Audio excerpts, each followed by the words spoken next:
Escuchas Clave Morse. Ya, 9:33, estamos de vuelta. Yo estoy traumada con prender mi cámara, Nico. Te juro que Lady Murphy, como que me conecto al programa y mi internet empieza a fallar. Como que sabe que me conecto y empieza a fallar y el resto del día me funciona perfecto. Ahí bien, Javi. Se te escucha perfecto. Sí. ¿Sí? Sí, ya. Perfecto. Oye, hola. Bueno. ¿Me escuchan? Sí, ya te vamos a presentar. Nico, te iba a contar que en el tema ISAPRES, tremendo, porque la Superintendencia de Salud actualizó a 1.184 millones la deuda del sistema y estima que los planes podrían subir en hasta 41%. Ya estamos conectados con David De Groot, que es economista especializado en sistema de salud y académico de la Universidad de Santiago, para comentar este tema. ¿Cómo estás hoy, David? Hola, David, bienvenido. Hola, buenos días. Buenos días, Nicolás, Javiera. Oye, si nos remontamos, Javi, un poco a lo que ha sido, y ahí le vamos a estar, obviamente, preguntando a David nuestra opinión. Todo esto parte en noviembre del 2022, ¿cierto? Cuando la Sala Constitucional de la Corte Suprema ordenó a las ISAPRES devolver a sus afiliados 1.400 millones de dólares. O sea, es una locura. Luego se implementa, ¿cierto? Justo antes del 30 de mayo, la ley corta, tras el fallo, en la cual se entregan distintas posibles soluciones para este proceso. Luego, en el marco de esta misma ley corta, la Comisión de Salud del Senado se conformó un comité técnico asesor que en octubre entregó ciertas indicaciones para poder rebajar esa deuda de los 1.400 a los 451 millones de dólares, ¿cierto? Para que se pagara en un plazo de 10 años. Luego, el 3 de noviembre se presentó una nueva indicación en la que se plantea una nueva cifra. El problema no es de ahora, el problema es de claro, o sea, esto viene a ser y quedan 1.000 millones de dólares. Y para más, en agosto, ¿cierto? La Corte Suprema da un segundo golpe, que ya es como el golpe de gracia, ¿cierto, David? En que se decidió poner un máximo al precio que pueden cobrar las ISAPRES por el paquete GES. O sea, ese es como un contexto general. ¿Y cómo lo ves tú, David? ¿Es el fin de las ISAPRES? ¿O? Sí, mira, solamente hacer una precisión. El fallo de noviembre del 2022 no estableció un monto. De hecho, ninguno de estos fallos establece cuáles son los montos. Por lo tanto, siempre cuál es el número ha sido materia de discusión. Los únicos hechos concretos porque están formalizados desde el punto de vista legal, es que la superintendencia, solamente con el primer fallo, hizo un cálculo a mayo del 2023 y ese cálculo daba 1.400 millones de dólares por tablas de factores. Como esa sentencia no ha sido cumplida hasta el día de hoy, y eso hay que reiterarlo porque no se han implementado las medidas, excepto ahora lo que salió que se van a rebajar los precios a los neonatos hasta los 2 años.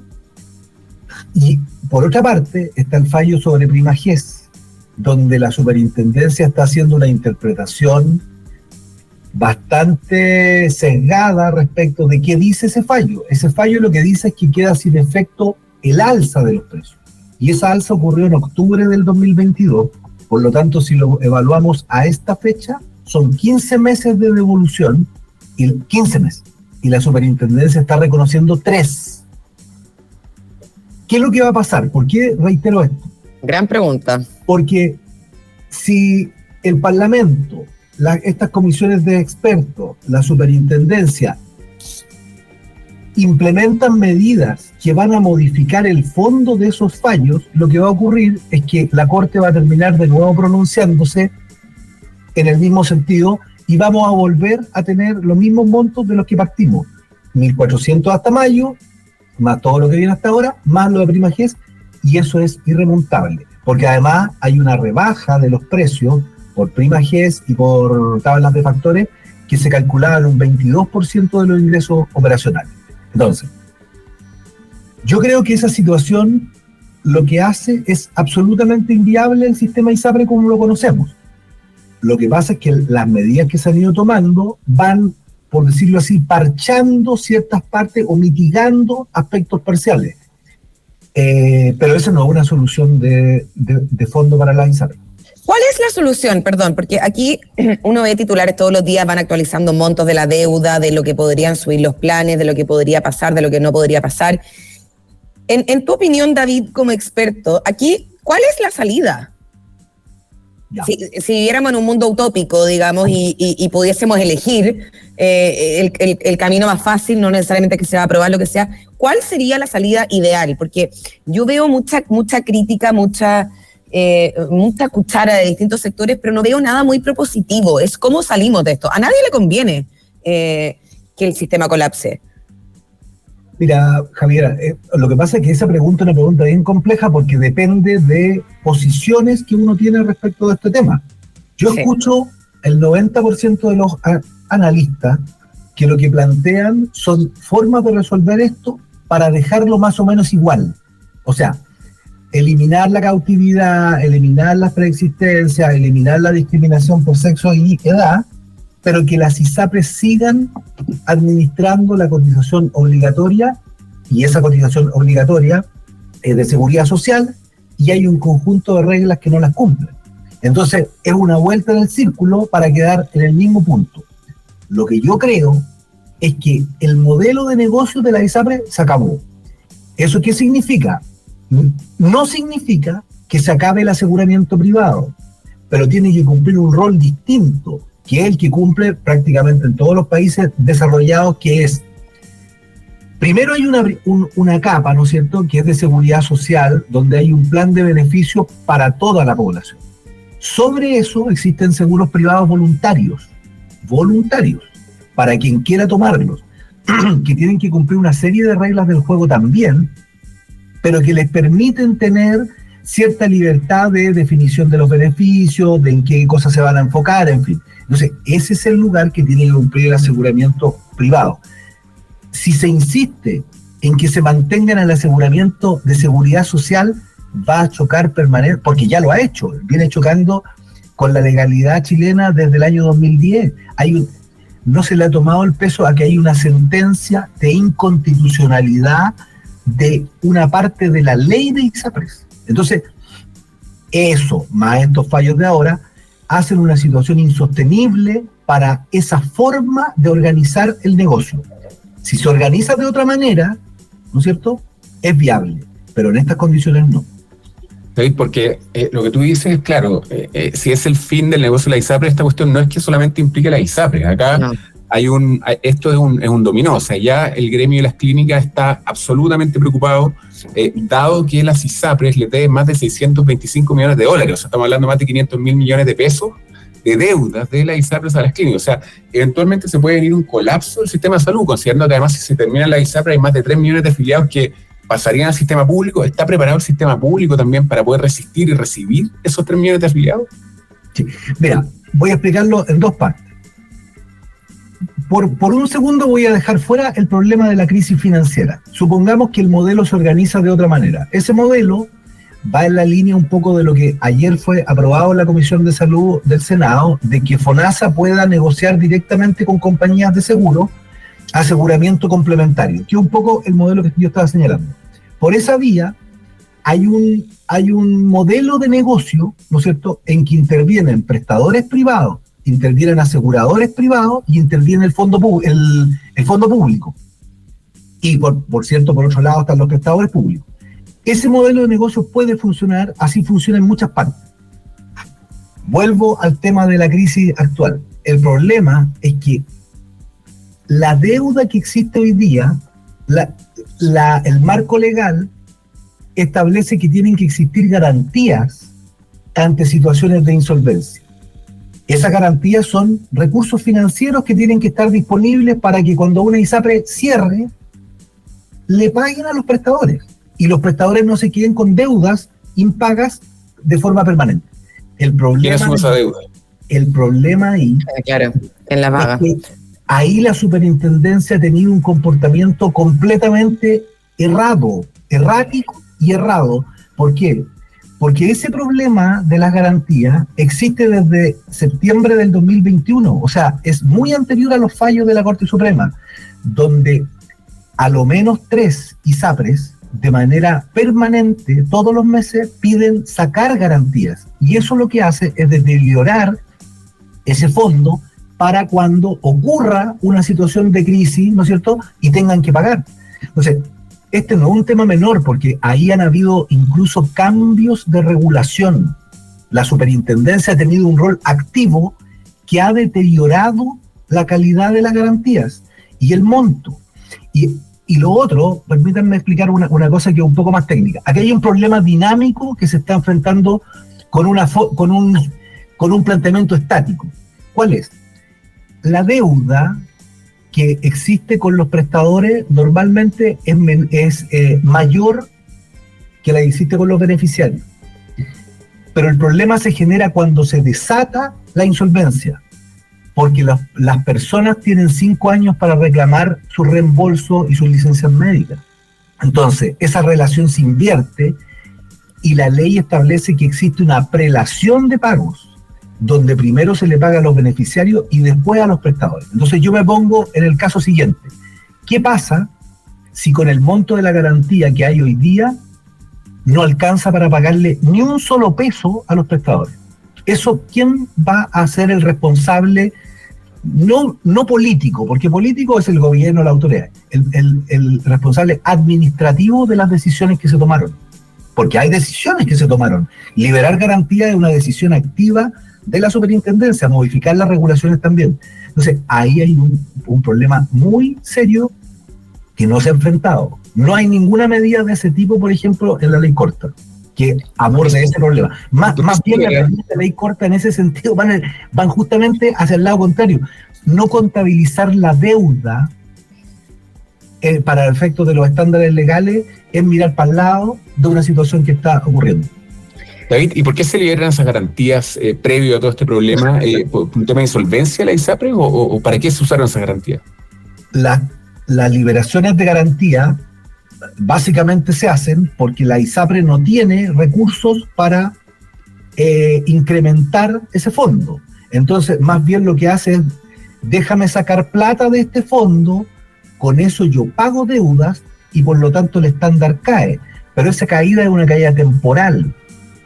Al mes siguiente, si nuevamente no tienen recursos para constituir esa garantía, piden sacar otra vez. Entonces, la garantía nominalmente puede mantenerse constante, pero la deuda real va creciendo. Entonces, lo que la superintendencia está observando es una cosa que no es real. Ese es el gran problema. Por eso lo que hay ahí es una burbuja financiera que solamente uno la ve cuando estalla, lamentablemente. Ya, yo quiero ir hacia allá y les voy a hacer una pregunta más compleja todavía, David, a los dos. Yo quiero, porque después de la guerra somos todos generales, gran dicho, yo quiero que analicemos un poquito cómo es que llegamos a esto. Y aquí yo me quiero remontar a cosas fundamentales y muy profundas. Las cosas como son. Las personas ni siquiera medianamente informadas hoy día entendemos nuestros planes de ISAPRE, entendemos las coberturas que tenemos, los derechos que tenemos, lo que no tenemos, lo que sea. A mí, David, de ti no me sorprendería que tú sepas muy bien el plan que tienes contratado porque eres experto en este tema, pero hoy día hay más de 1000 planes. Tenemos un sistema que es un enredo por donde se le mire. Es imposible que las personas entiendan sobre este sistema, lo que pasa. Yo creo que ni siquiera ni las autoridades ni las propias ISAPRES entienden lo que tenemos hoy día. Esto es un sistema que está mal hecho, que se ha ido parchando, como decías tú, como pegado con chicle. Funciona bien, o sea, es un sistema que de hecho es admirado en otras partes del mundo, pero es muy difícil que no lleguemos a una debacle como la que tenemos hoy día, si es que analizamos que nadie ni siquiera entiende qué es lo que tenemos. Mira, primero, créeme que no conozco tanto cuál es el plan que tengo. Conozco cosas básicas de... ¿Qué queda para el resto? La verdad es que cuando uno tiene que decir cuánto me van a cubrir si me pasa esto, la verdad es que nunca uno sabe. Pero mira, en la literatura de seguros de salud, ¿sí?, Estoy hablando de literatura en revistas indexadas internacionales, en fin. ¿Ya? Hay muy pocos especialistas en estos temas, que son realmente especialistas en estos temas, pero esos especialistas coinciden en que el gran problema que hay aquí en los seguros de salud es un problema que se llama de elección o de selección, que es como la antítesis de eso. Ese problema lo que plantea es que cuando hay una relación, por ejemplo, entre un seguro y un beneficiario, o entre un seguro y un prestador, lo que se producen son relaciones que pueden tener muchas alternativas posibles o pocas alternativas. Lo que nosotros tenemos, en lo que describiste tú, Javiera, cuando yo tengo miles de planes, es que tengo el beneficiario tiene miles de alternativas que le presenta el seguro. Cuando esas cosas existen, lo único que hay es ineficiencia. ¿Por qué? Porque hay un problema de información de las personas, de que se toman decisiones sin conocer en especificidad qué es lo que contiene cada uno de esos planes. Y por otro lado, hay una ineficiencia desde el punto de vista de administración. O sea, no es trivial el que las ISAPRES gasten como sistema más de 400 mil millones de pesos. Imagínate. Solo en administrar el sistema por año, cuando FONASA, que tiene una alternativa, o dos, digamos, la MAI, la modalidad institucional, y la libre elección. Para administrar eso, gasta el 0,5% del fondo versus las ISAPRES que gastan el 10% del fondo en administrar el fondo. Entonces, ¿qué es lo que se plantea en esa literatura? Que hay que concentrar las alternativas en aquellas que sean más eficientes. Y eso significa, de alguna manera, restringir esto que aquí en Chile es sagrado, que es la elección. Porque se transforma en una falacia cuando tú dices que hay una elección de los consumidores en esto. La elección la tomó el seguro, el que te dijo, mire, yo tengo 10 planes para ofrecerle y usted elija dentro de esos 10. La elección la tomó el seguro, no la tomó el consumidor. Por lo tanto, toda esa teoría se cae ahí. Y lo que tiene que hacer el administrador del sistema de salud es escoger cuáles son esas alternativas. Y a mi juicio, este modelo de un seguro público universal que tenga una cobertura robusta, financieramente mejorada respecto de lo que hay hoy día, con aseguramiento complementario privado, y que se articulen los prestadores públicos y los privados, a mi juicio es una mejor alternativa como modelo, más equitativa y más eficiente para el sistema que lo que hemos tenido en los últimos 40 años. David, es que es súper interesante ese punto, porque estamos un poco analizando lo que dice la Javi y con tu respuesta en cómo se está administrando el sistema desde hace bastante tiempo. Algo que no se ha tocado, yo he estado de menos como en el debate o en la discusión, es las ineficiencias más allá desde el punto de vista administrativo, sino que de lo que está pasando en el sistema. ¿Qué pasa con aquellos doctores que emiten licencias médicas fraudulentas? Y que eso no se ha tocado esto, porque a mí me tocó hace muchos años atrás trabajar en una empresa que se llama Grupo Alto, que tiene un área que se llama Inmune, que se dedica a reducir el fraude del sistema de salud. Sí. Y me tocó vivir desde cerca, analizar que se estima que hay más de 800 millones de dólares al año que se pierden por licencias médicas fraudulentas. O sea, doctores que en un año deberían emitir 140 licencias al año aproximadamente, emiten 1.600. O sea, ¿qué pasa con eso? ¿Dónde está eso? Nosotros en su momento lo tratamos de perseguir, se armó como un modelo, un fraude, hubo algunos condenados, ¿cierto? Pero creo que acá hay algo que, o sea, imagínate, 800 millones de dólares al año. O sea, estamos hablando de 1.400 millones en el tema de la deuda de la ISAPRE, si bien esto afecta obviamente transversalmente al sistema público y al sistema privado, pero es algo que no se toca ni siquiera en el debate. O sea, ¿cómo lo ves tú? ¿Crees que es algo que es importante de analizar al menos? Sí, no, sin duda que sí. Sin duda que sí. Esos debieran ser los temas que nos preocuparan más que esto otro. Mira, en toda la industria financiera, o sea, banca, seguros, ISAPRE y otras, ¿no es cierto?, pensiones,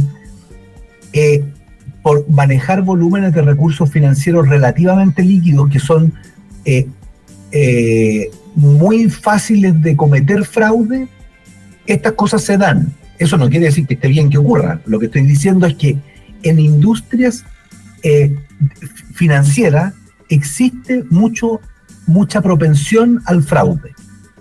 En salud, esto existe lo pusiste muy, muy sutilmente, me encantó la forma de... Una propensión. Hay propensión. Me gustó cómo lo dijiste. Muy elegante, David.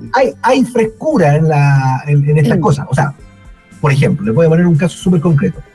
Las compañías de seguro que tienen seguros por este tema de los robos de los autos o de los choques de los vehículos, una de las cosas a las que se ven enfrentadas es que hay personas que se dedican a la sustracción de vehículos de manera de defraudar al seguro. O sea, el principal negocio es defraudar al seguro, más que el robo mismo del vehículo. Entonces, esas cosas existen.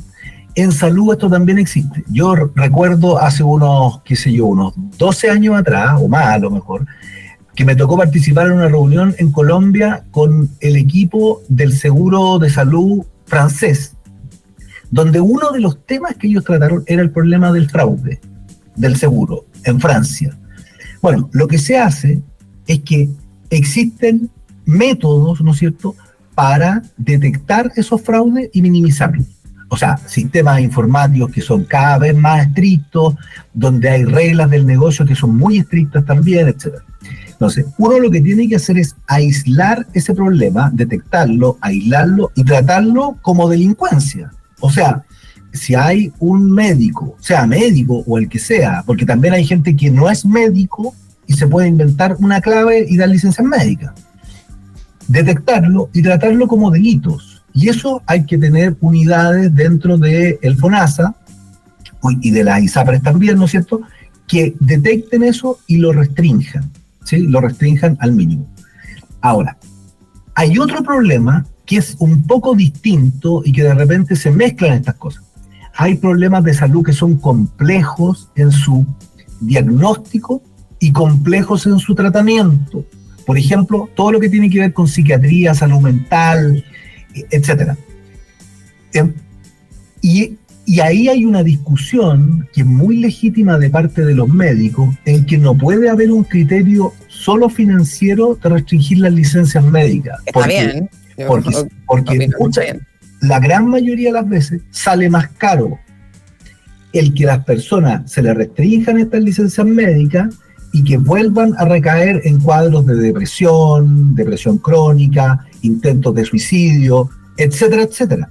Eso desde el punto de vista social tiene un costo infinitamente mayor que el otorgar una licencia psiquiátrica bien dada, a lo mejor por mucho tiempo, y fármacos, y atención integral, en fin. Entonces, hay la ley es muy delgada. Cosas, hay que distinguir el tema de los delitos que hay que perseguir. Es lo mismo, por ejemplo, esta discusión que hay en los últimos días de las listas de espera en el hospital. Las listas VIP.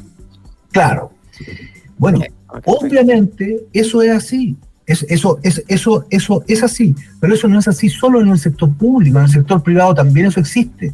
En el sector público uno lo ve porque existe la Contraloría General de la República que hace auditorías aleatorias en los organismos públicos y existen mecanismos sancionatorios. En el sector privado no existe nada de eso.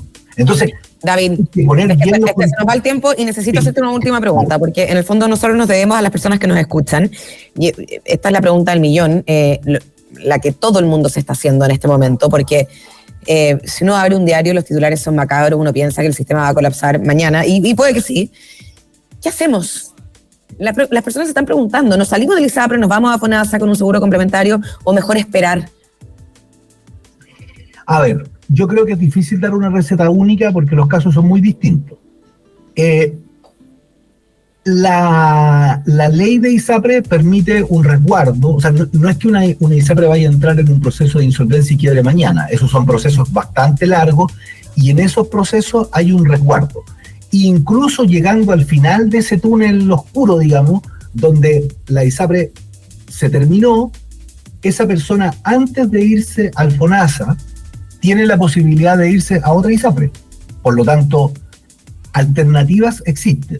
Ahora, yo creo que lo que la persona debiera hacer desde ya es empezar a conocer cómo funcionan los seguros complementarios y cómo eso se puede... Buena recomendación. Hay portales en internet bastante buenos.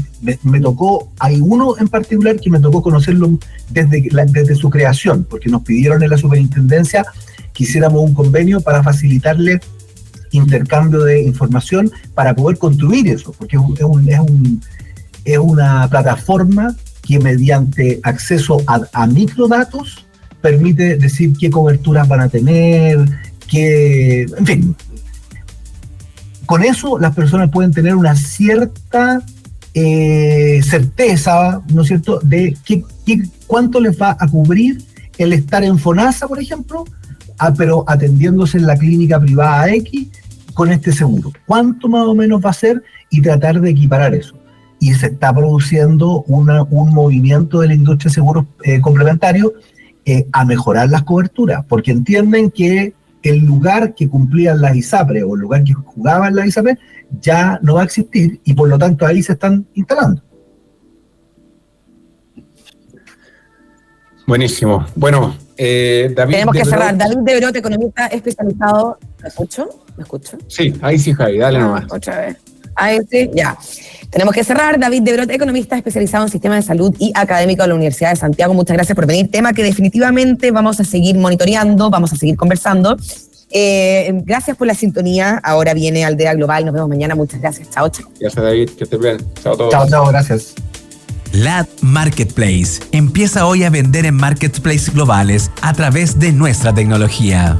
IDEMAX, impulsamos y damos vida a un futuro con empresas y negocios relevantes para el mundo. Presentaron Clave Morse. Esto fue Clave Morse. Decodificamos los conceptos económicos para el ciudadano de hoy. Quédate en sintonía de La Clave. Ya llega Aldea Global con Francisca Huerta y Rodrigo Hurtado. 92.9. La Clave me escucha. Disfruta Marley